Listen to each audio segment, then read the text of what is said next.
So that was the speed build of the LEGO Ideas typewriter. One of the coolest features is that when you touch the handle, the back part will move across.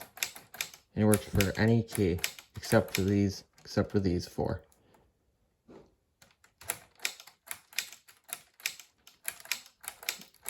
Typewriter has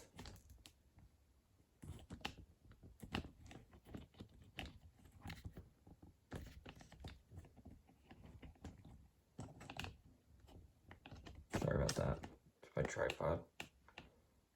Typewriter has 2,079 pieces.